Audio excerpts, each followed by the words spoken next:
Morning, Colleen. All right, good morning, everybody. Thank you for joining us for a NAVEG refresher with Anchor Center. We have Tammy Miller here, and she's the Director of Children's Programs. Is that correct, Tammy? Yep. And we have Dr. Kathy Smith, Director of Research. And Elise, she's on the NAVEG project as well, and a teacher. Is that correct? Nice. She's actually Elise, what's your official title? The manager of our CVI initiative, Ooh. correct? Very cool. Okay. And then we have a group of birth to 3 teachers of children with visual impairment from the state of Washington here with us. And I'm Jessica Chandler, and I'm the Associate Director of Outreach for Birth to 5 at WSSB, Washington State School for the Blind. Okay. Thank you. And Kathy, whenever you want to get started, I can monitor the chat. Would you guys like questions at a specific time or just as they pop up?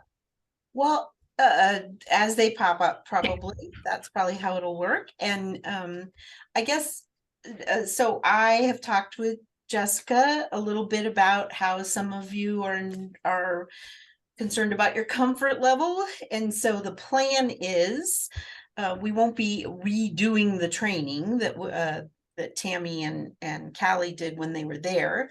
But we wanted to go through some of the videos again to maybe talk through, and I think we have a couple of videos that maybe we didn't have when you had your training, so hopefully that will be helpful, and understand that the reason we do this in person is because sometimes the videos are hard to see. So I'm glad you're recording so you can go back and look. We do ask you, please don't share with others because, I mean, you can share with the people on your team, but these are families of ours. They have given permission for the training, but I just don't want them out and about floating around for anyone. So before we look at videos, is there a particular item on the NAVEG that is problematic that you feel uncomfortable with that you want to make sure that we address? Or just the whole thing?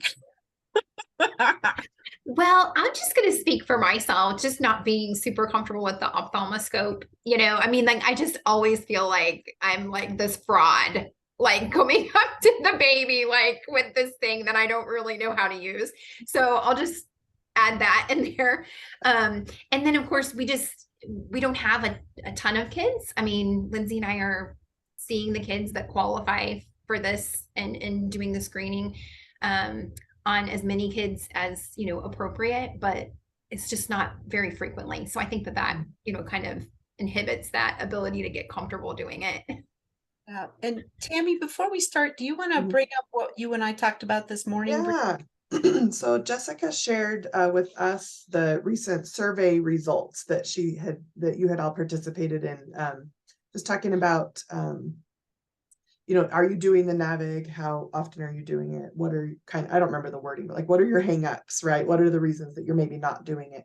And I was a little bit sad to see that a lot of people's answers was their comfort level, and I think that, I think we, especially as TVIs, like we put a lot of pressure on ourselves. And I want to be able to speak to that a little bit and just remind you that you don't need to be perfect to be able to do this, right? And so many of the components on this NAVEG screener are things that we're already doing as TVIs, right? The only things that are different are the OKN, right? The striped lines, right?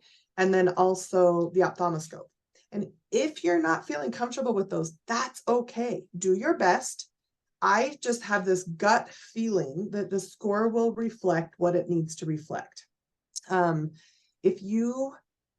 Truthfully, I don't know that I've ever had a kid score really well and then on everything else and then have an abnormal red reflex with using the ophthalmoscope. I don't know that I've ever had that happen, to tell you the truth.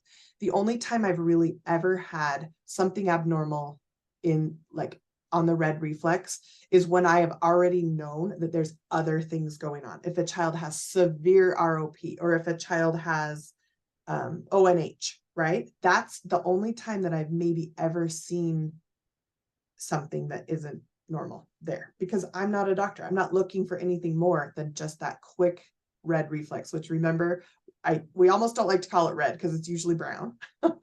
But it's okay. Even if this baby is squinting and not letting you look in there, that's okay. What's the rest of the score looking like, right? What's the rest of that looking like?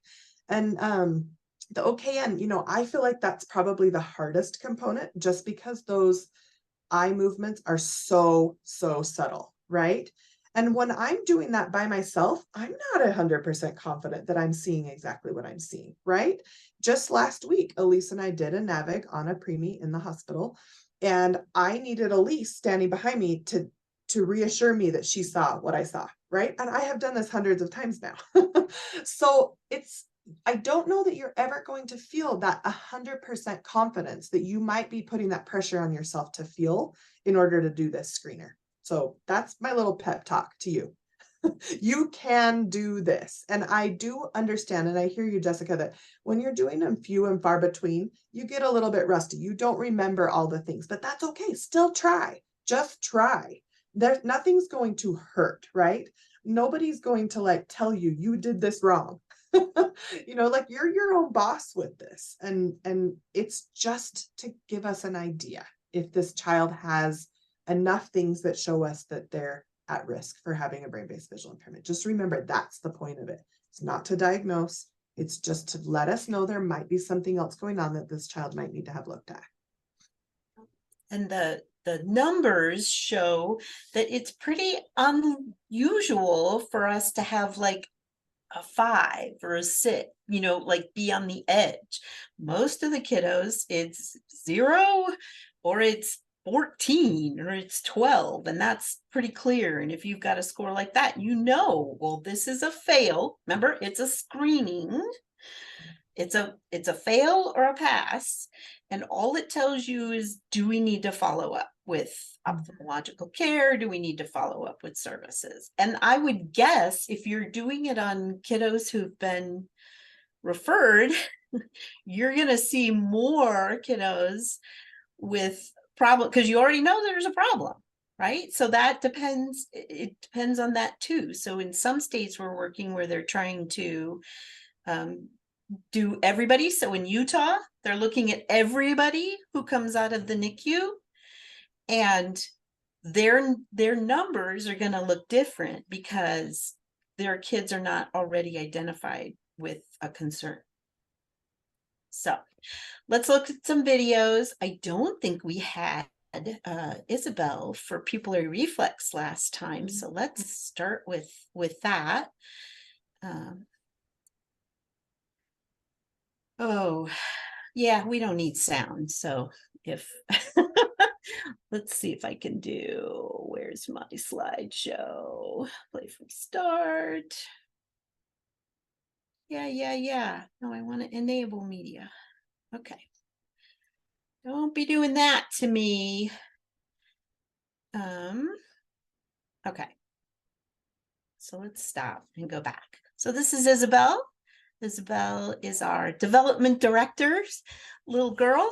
And she does have dark eyes, but this is a pretty good video if you get in there close and you look. So this is pupillary reflex. Does she respond?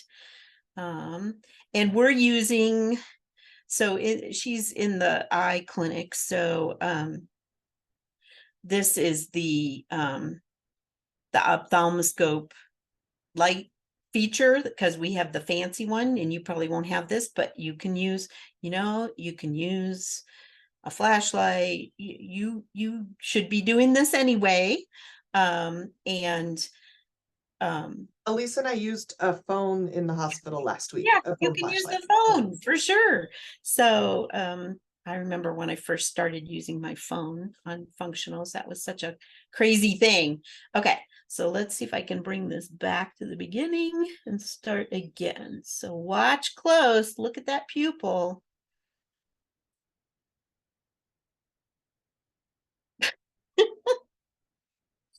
fussy. Did you see that? Did you see that constriction? We can play it again. You want again? Yes? Okay, so you're looking for constriction when the light comes. And it's there. It's brief, but it's there. But that's what we want, right? So pupillary reflex should be brief, brisk, and to the light. If it's slow, then that could be an indication of a problem. So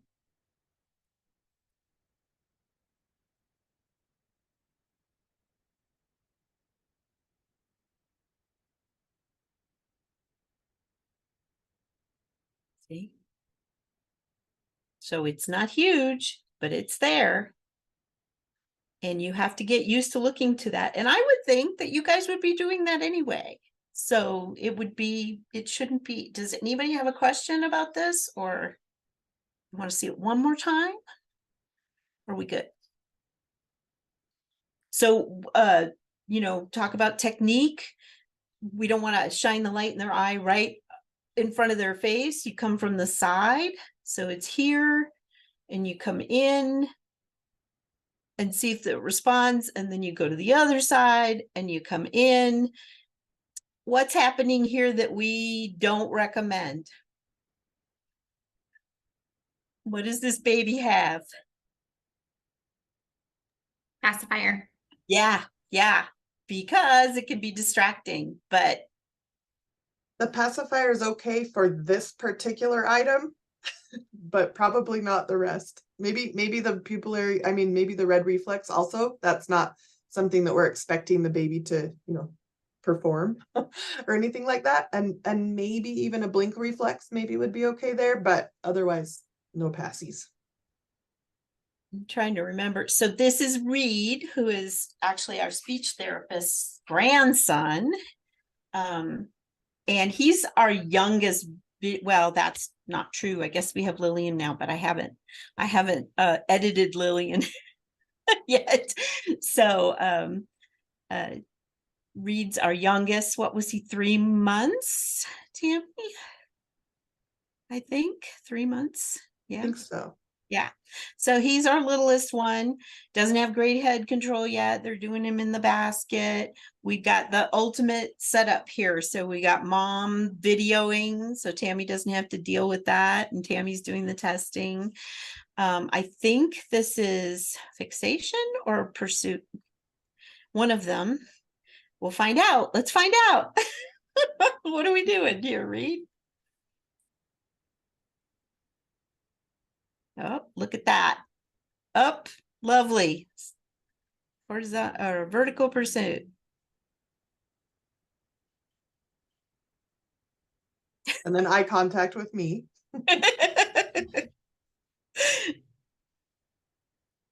Perfect. Look at that. Look at that track. Yay! That's what we want to see. So again, Reed is a typical baby. We didn't anticipate any problems. We didn't see any. He passed with flying colors. Let's watch that one more time though. So this is one of those tests where you can use the ball, you can use the face. So the down was brief, but it was there. And then she's got to get his attention again. Lovely, lovely. So, he's 3 months old, almost doesn't have to move his head. That's amazing. So, anybody have questions there? This is pretty much the easiest stuff. Sorry, I'm going to try to move my bar up. Okay. And so here's fixation 2. This is with an older, so she's 6 months here. And this is She also has ocular diagnoses that you'll see. She has pretty severe strabismus. Yeah, and you'll see it. So, hey, observation, check, strabismus. That's one of the items, right? So let's look at that.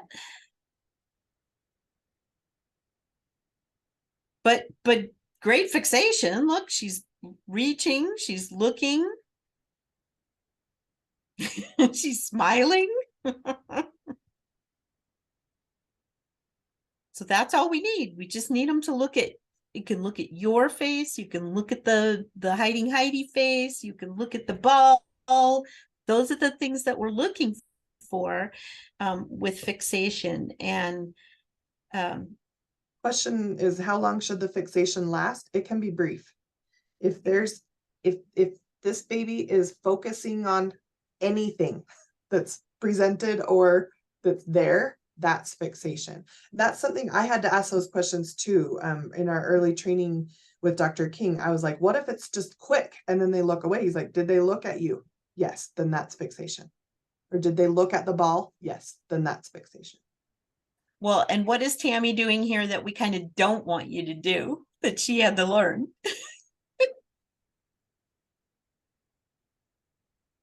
No talking. No talking. How do you get a visual response? You know, because how do we know she's not responding to hearing? So, you know, I can't tell you how many home visits I've been on in my life where I'm still kind of trying to figure out what a baby sees. It's one of my, you know, 15th visits or something, and I come in and the mom's like, oh, she's responding to this, she's doing this, and they're talking, or the thing that they're showing them is making a sound the whole time. So then you kind of have to gently, let's take a step back and take away the sound and see if we see the same response. And sometimes we do, and sometimes we don't. But that you got to remember that, especially if a baby's at risk for CBI, that they might very much be looking at that ears or eyes feature, that they can only do one at a time. So then you got to test them that way. So, all right. So lessons learned, but still a good video, because still an excellent, even a kid with significant strabismus can have good fixation, right?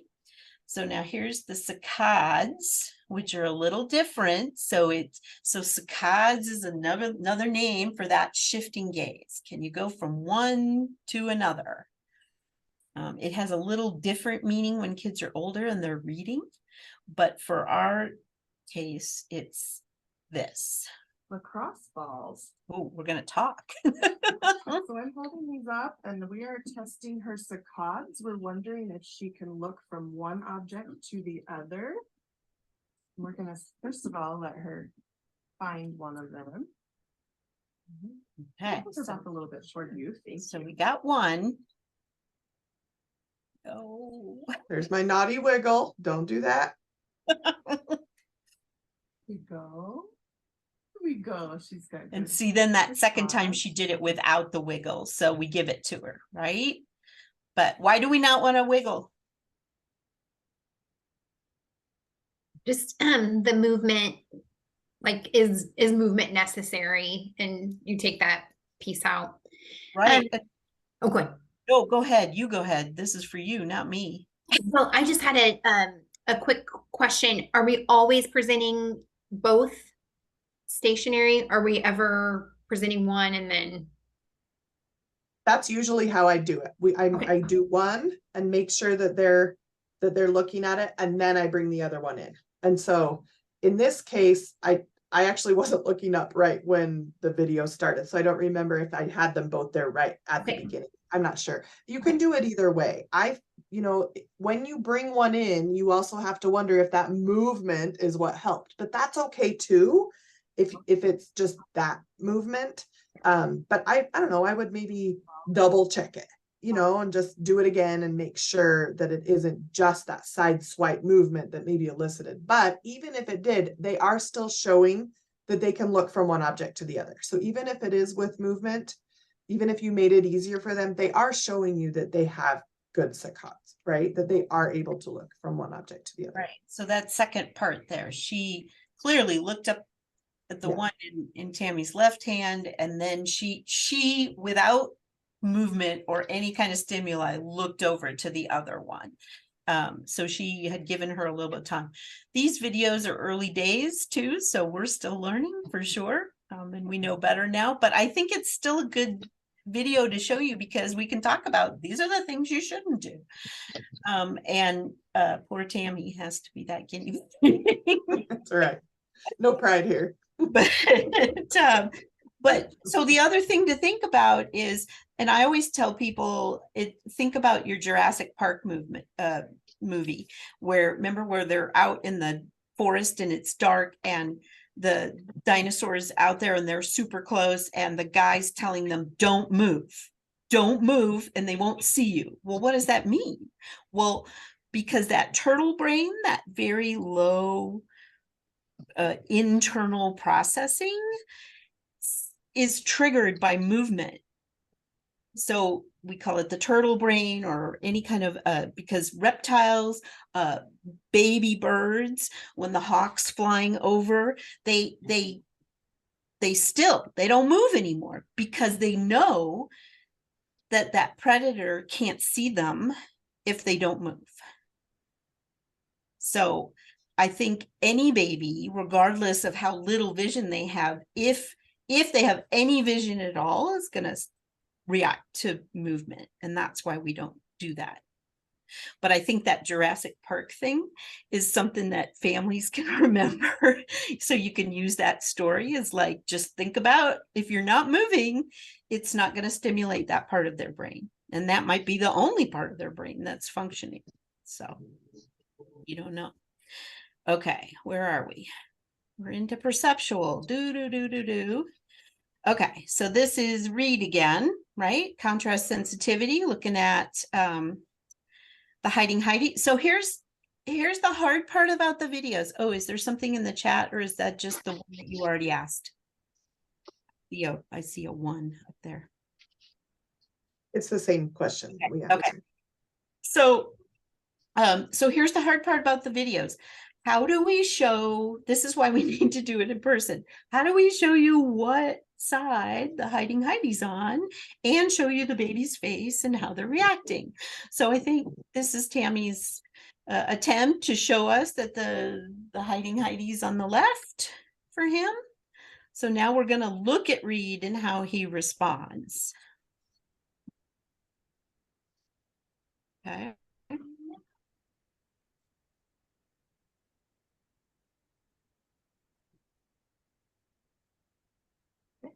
With 100%. So he's focused on that face, and she's going to show him again. And I think I switched it and showed it on the right. There we go. And then you could see him switch.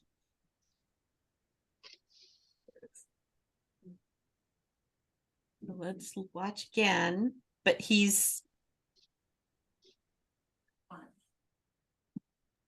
but this is the hard part with the videos. We're trying to figure out how can we do this with videos with a professional videographer that shows both at the same time. It's hard. But look, he's very clearly looking, and then look at him look over to the other side. So, I mean, that's a clear response.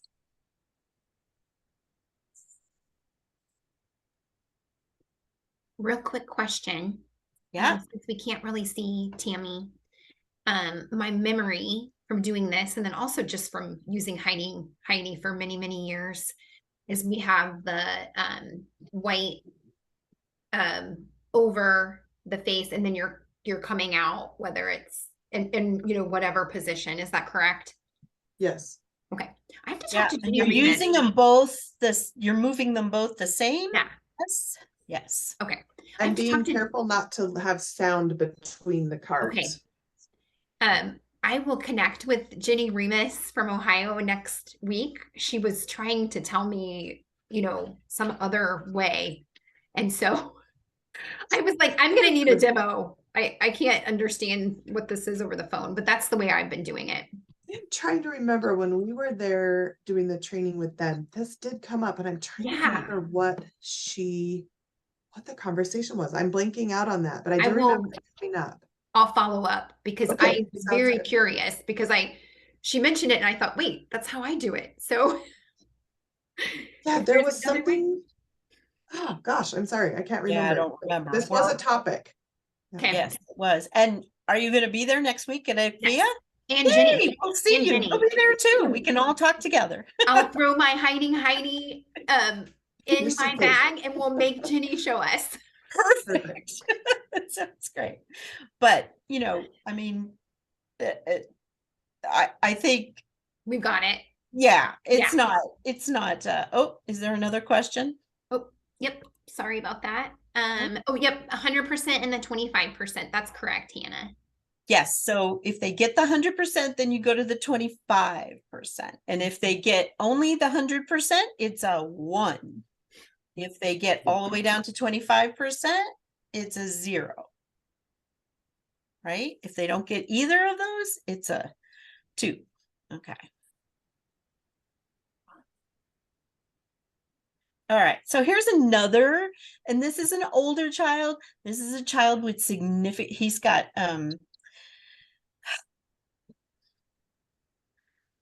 he's had a hemispherectomy. That's what I'm trying to think of. So there's going to be an issue here on sides, right?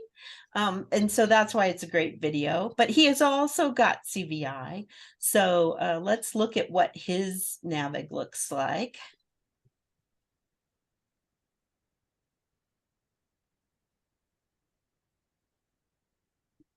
So he's got a much slower head turn, but there it is. He needs to really move it, but he's got it.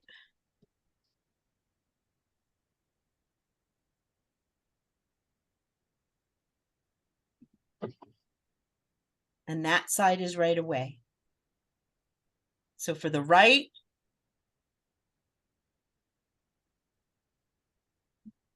oh, maybe it's to the left. I don't know. No, I don't think so. I think she's doing it again. Yeah, he needs to almost do a head thrust. So I don't know if there's ocular motor apraxia or if it's the hemispherectomy or what. Does it matter? Does it matter what it is? No. Then it looks like it's hard for him to go up.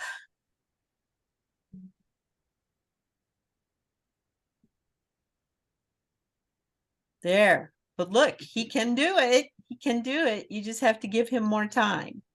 So that's what it looks like. Let's watch this one more time because I keep this one in here because this is a great example of this.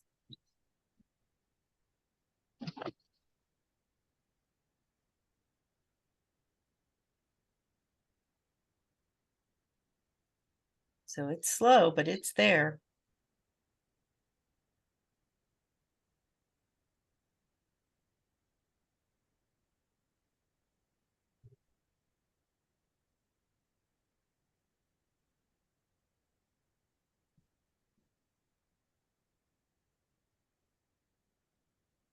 So it's almost like he's got to take his head over to the other side to get it to go to this side.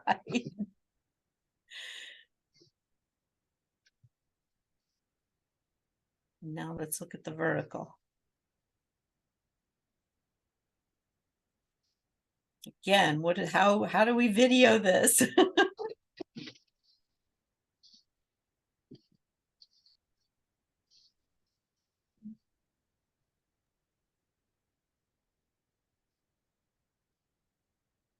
So think about how many times that took him and how long it took for him to do that, but he still manages it. So we give him more time. Some of these babies that we see in the NICU, the little itty bitty tiny ones, they do them all like that. And I think as TVIs, we're not used to seeing that. So you might be like, holy cow, did they just do that? So even babies who have just been born and have no head control, they are able to find that face. So if you see it, that's great. That's a good thing.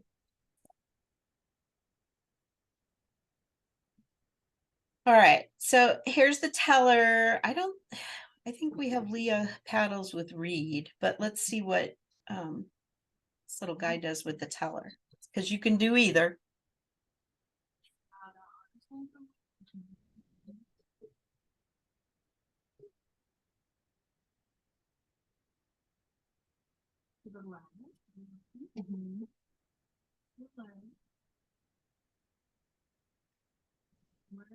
And see, I've been trained differently on the teller than Callie has. So my training with the teller says you don't flip the cards because what is that? That's movement. So you're getting their attention. And you're absolutely supposed to be looking through the hole.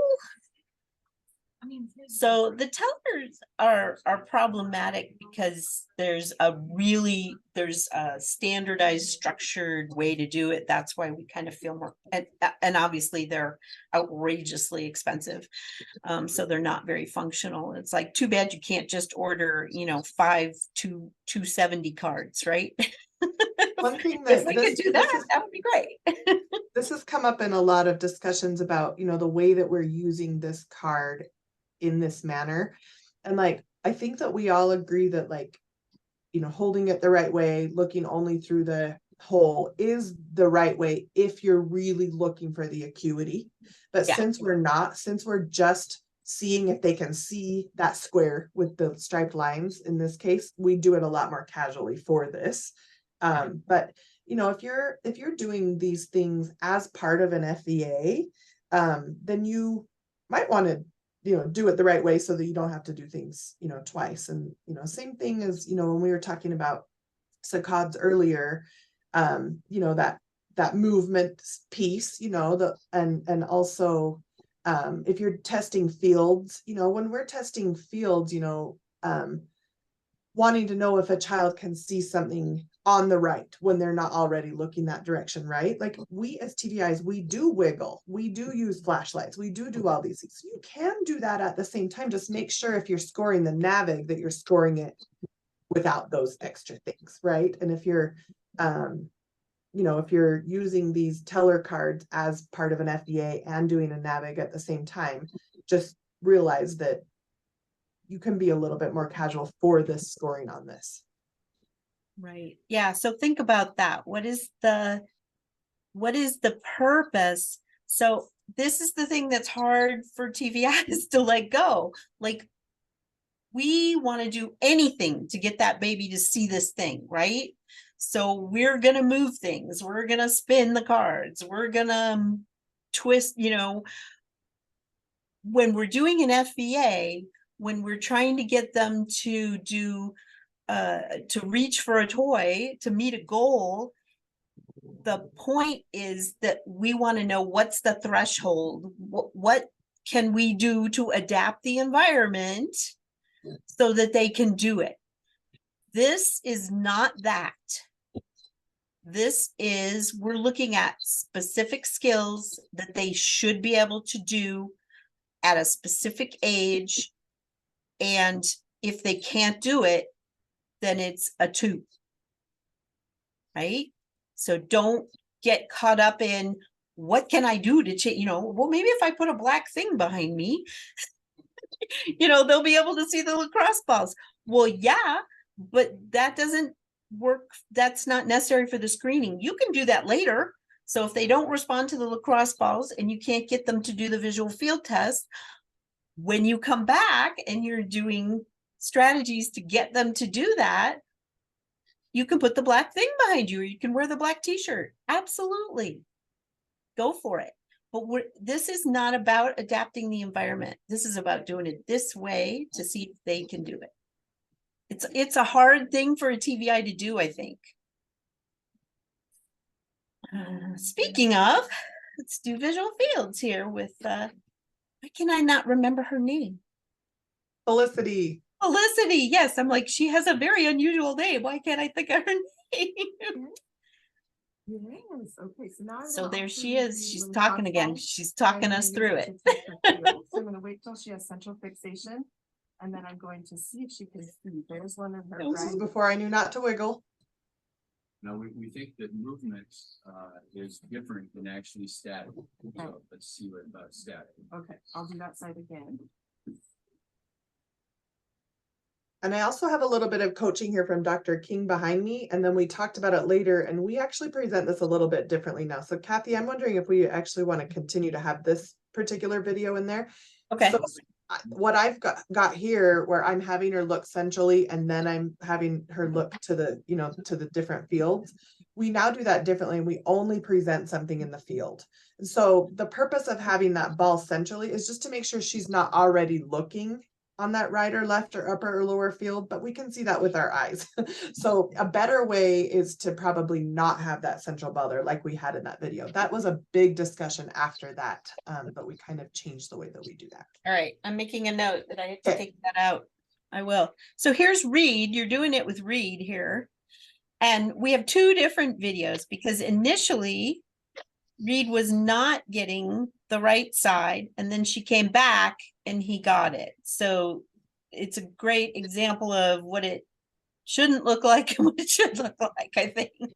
And I don't know if the window placement had anything to do with it. So he had a window on his right side with natural light coming in. And I don't know if that affected this, but this was the only thing in the whole screening for him that he did that wasn't a quick normal reaction at first, but then he did it the second time I tried it. So even if he didn't pass it, he still would have passed the screening, right? So this was Right. the only thing. So And I that- didn't have to go back and try it, right? He did not give it to me the first time. That could have been good enough. But then later it was just kind of bugging me as a TVI because I'm like, I know you can do this, Reed.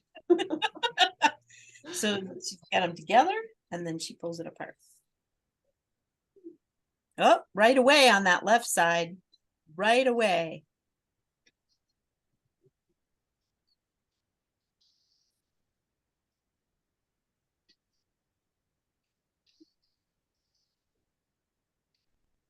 You took away the good one. I know.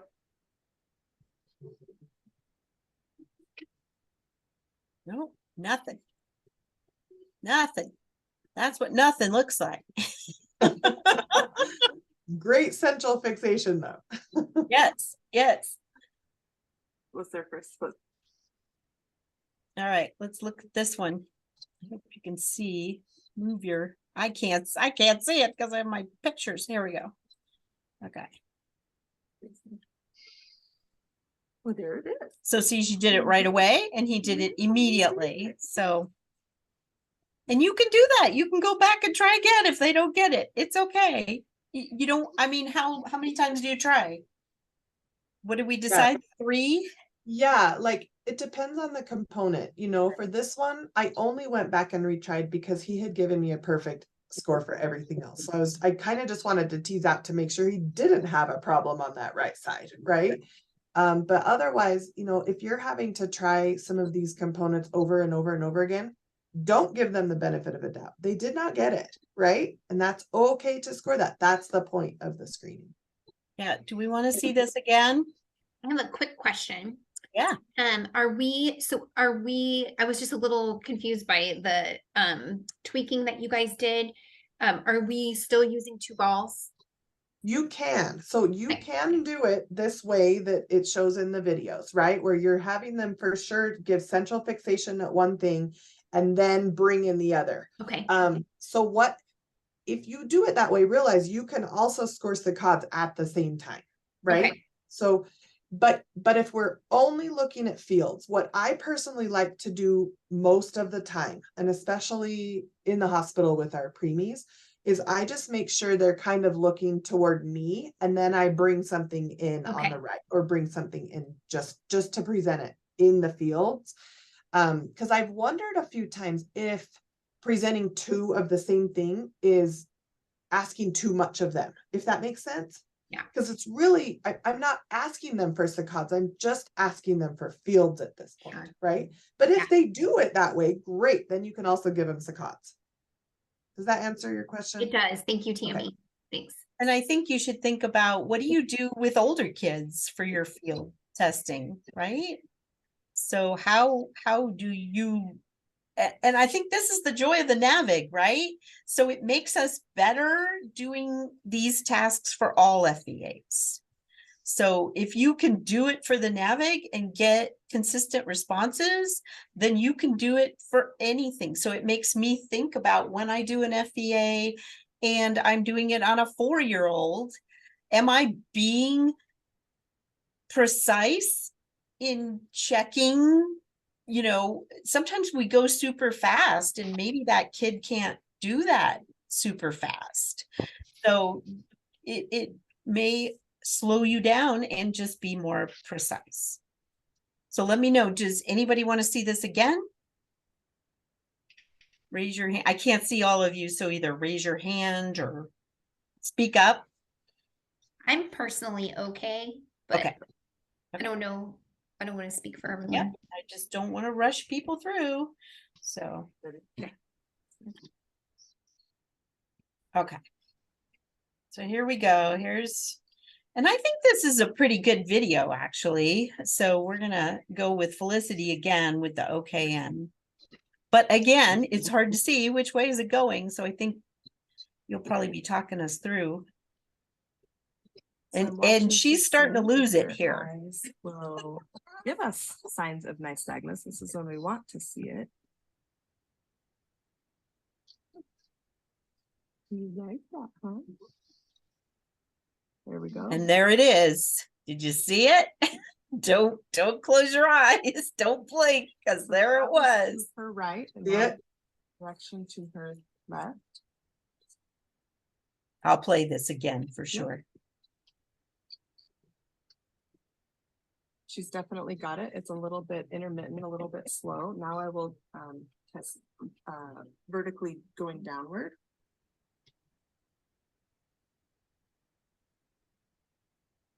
There it was. Yep. Did you see your eyes go up and then just slightly come back down? Definitely there. So we see every time I do I'll that. see if I can stop it next time I play this one, but it's so fast. And then here she's like, done. I'm done. I'm not doing this anymore. Are we gonna get up? I don't know. I'm gonna kick it. Yep, there she goes. She's following it up and then her eyes are coming down Okay. and following it. So she got it all 4 ways. So this is a good video.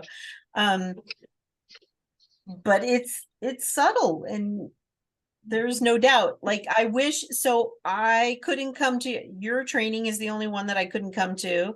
And that's unfortunate because I can't do this in one direction. So if you see me do this test, you can see that my eyes are all over the place and you can't see it because I was ill and have brain damage.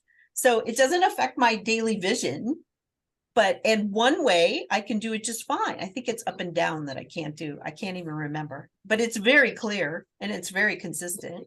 So it's a great example for everybody. Maybe we'll have somebody video me so that That's a good idea because it's really interesting. And Kathy didn't know that she couldn't do this till we were just doing it in a NAVEG training one day. And we're like, wait, you have an atypical response, Kathy. It's interesting. So, yeah, so let's see if I'll play it again. Let's see if I can stop it right at the point where she does it, but no promises. Sorry, wrong one. So I'm watching to see if her eyes will give us signs of nystagmus. This is when we want to see it. You like that, huh? There we go. See, I can't I can't do it fast enough. I'm watching to see if her eyes will give us signs of nystagmus. This is when we want to see it. You like that, huh? There we See go. that? Right there. Just a little twitch. You can see it more in her left eye from this angle. Direction to her. Yep. She's definitely got it. It's a little bit intermittent, a little bit slow. And Now why I will would that be? Because the right eye has that vertically extreme going strabismus, right? So yeah.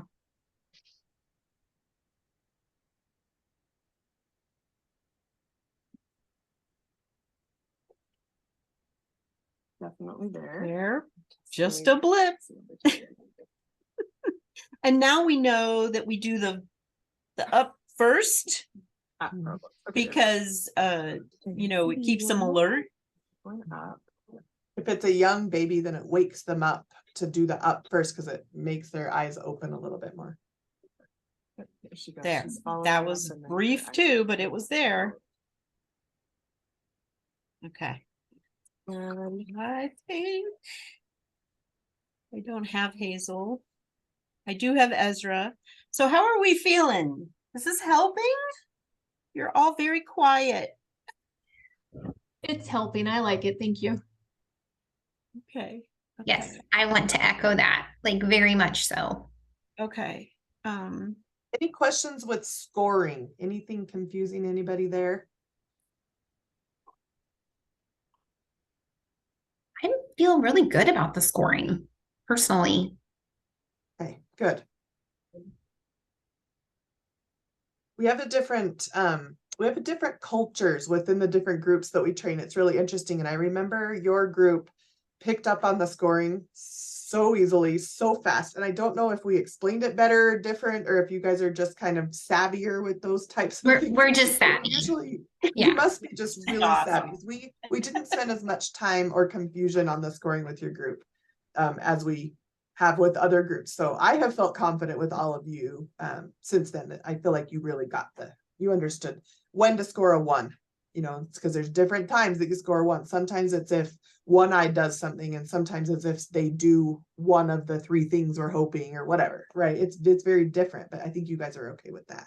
But let us know if you're not. And even if you're stuck on something as you're doing one, you know, send us an email and we can answer just very specific questions from any of you individually. You don't need to go through Jessica and have her reach out to us, you know, just contact us. We're happy to answer any questions anytime. That's great.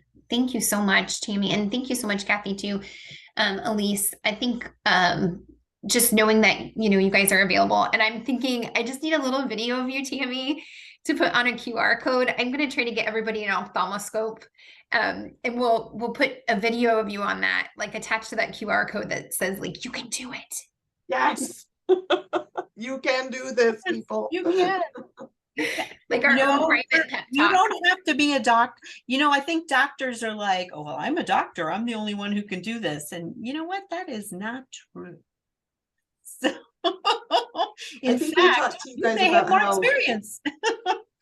I think we talked to you guys about how the people in Utah, the way that they have their EI set up, they were able to start doing this immediately with all the kids that are in the NICU and are referred to EI, which I believe every child in Utah that is in the NICU gets referred to EI.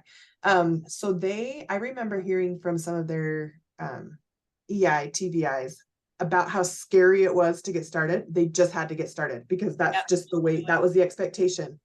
And they just had to do it. And we had some questions come in at the very beginning, just about scoring, just like little tiny things here and there. Callie and I would get little texts or messages and answer them. And we have not had a single question since. So it truly, you just have to be brave. You just have to just do it. And you don't have to do it perfectly. It's okay if it's not perfect. It's okay if you're unsure of some of the components.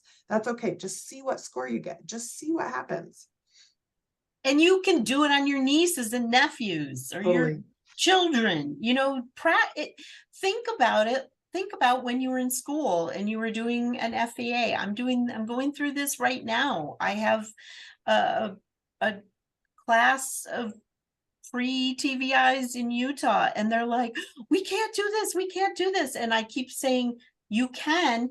And the only way you're going to learn is to do it. So I can talk to you till you're blue in the face or till I'm blue in the face. And the only way you are going to learn to do this is to just do it. And we are always available to answer questions and to provide support. And Jessica and I talked about, you know, some of you might need somebody to like be standing there over your shoulder. Well, if you think you need that, then talk to her about that. So you can do it. That won't make you nervous. Another thing that has been helpful for some other groups who are hesitant is to figure out a way to have 2 of you be there for the first time and just give that extra reassurance. Now, I know geographically that might be a little bit difficult. I know some of you are kind of working alone in your areas, but maybe when you are together for whatever reason, Even if you don't have an actual kiddo, you know, that qualifies, like maybe somebody's niece or nephew, or, you know, just to practice together, is really helpful. Or have the, Jessica, or if you talk wanna- to the parent and say, hey, would you like to video this? So have the parent video it, and then you can share your video with somebody. You know what? My experience is parents love that. They love, oh, you want to video my baby? Yeah, let's do it. And then they can watch it again too. So I like that. And I've even found, especially OTs, I mean, they are like really good partners in crime, especially for FVAs. You know, Agreed. if you are, you know, wanting to do something and have just a second eye on it, if you tell them what you're looking for, they are pretty keen on that. yeah. All right, and look at that. It's 10:54. That is great timing. How did you guys do it? Practice, Yeah. practice, practice, practice. I think that's the theme of the day. Yeah. Okay. Well, I certainly am willing, probably not in the month of April because it's just crazy town. But after I get back from Louisville and life starts to settle down, maybe. Yeah, I'm more than happy to come out. And Lindsay is amazing too. I mean, she's pretty busy with home visits and stuff too. But we have, you know, we're trying to get these under our belt. So we can be a resource. It sounds like Tammy and Elise and Kathy don't mind you reaching out to them. So, and then I will put this on to the team site and make sure you all have access.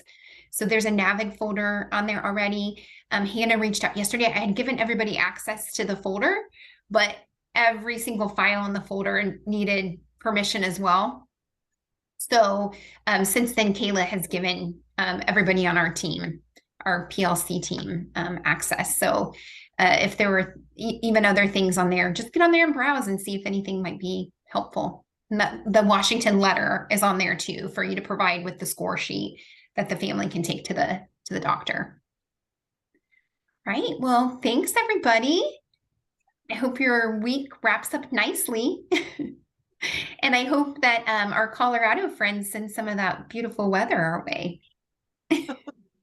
I think it's going the other way, but whatever. Well, I'm going the other way, so that works out for me. That's right. We'll probably end up with your weather at the weekend. I think it's supposed to get yucky for us again, but well, Kathy next week. Yay! Yeah, Kathy in Louisville said she ordered up sunshine. So all right, thanks everybody. Have a wonderful Wednesday. Take care. Thank Bye. you. Bye-bye.